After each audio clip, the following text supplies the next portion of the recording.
अब law of exponents हमें use करने और सिंप्लीफाई करने अपने आंसर को in exponential form.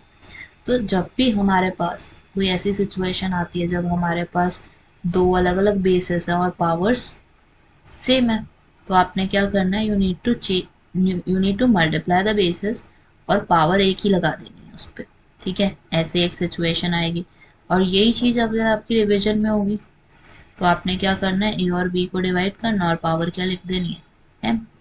Then if let's say आपके पास बेसिस सेम है और बीच में मल्टीप्लिकेशन का साइन है और पावर्स अलग अलग है, तो पावर्स क्या हो जाती हैं इस सिचुएशन में, ऐड हो जाती हैं। अगर यही सिचुएशन है, डिवीजन का साइन है बीच में, तो आपके पास पावर्स सब्ट्रैक्ट हो जाती।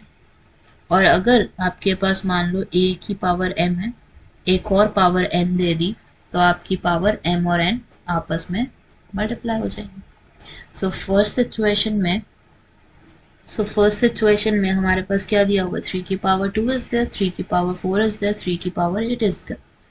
तो बस बेसिस तो सारे सेम है, बीच में मल्टीप्लिकेशन का साइन है, तो पावर सारी डिफरेंट है, तो they will add up.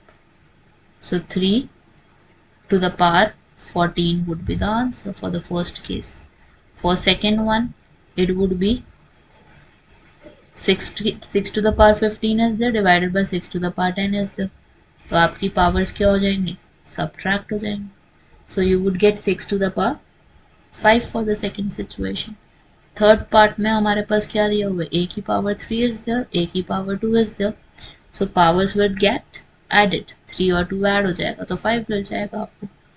Fourth situation में 7 की पावर x है, 7 की पावर 2 है, तो आपके पास पावर्स क्या हो जाएंगी, ऐड हो जाएंगी. And then fifth situation is like 5 की power 2 and then 3 is there, so it will become 5 to the power 6 divided by 5 to the power 3. Then what you need to do is you need to subtract them. क्यों subtract करोगे, क्योंकि basis same है, so powers would get subtracted. 5 to the power 3 is there. Six situation में हमारे पास क्या दिया हुआ है, 2 to the power 5 and 5 to the power 5. अब इस सिचुएशन में पावर सेम है और बेसिस अलग अलग है, तो बेस को हमें क्या करना पड़ता है, मल्टीप्लाई, और पावर एक ही बार लिखी जाएगी यहाँ पे. So it would be 10 to the power 5 for the sixth part. अब हमारे पास सेवेंथ पार्ट है, सेवेंथ पार्ट में हमें क्या दिया हुआ है, a to the power 4 is there and b to the power 4 is there. Basis अलग अलग है हमारे, तो a b मल्टीप्लाई होंगे, पावर किसकी आ जाएगी, फोर्थ की. देन एट्थ पार्ट में we have is 3 to the power 4 and then 3 is there. तो आपका 4 और 3 आपस में मल्टीप्लाई हो जाएगा, क्या बन जाएगा, 3 की power 12 would be there. Ninth part में हमारे पास क्या है, 2 to the power 20 divided by 2 to the power 15 is there.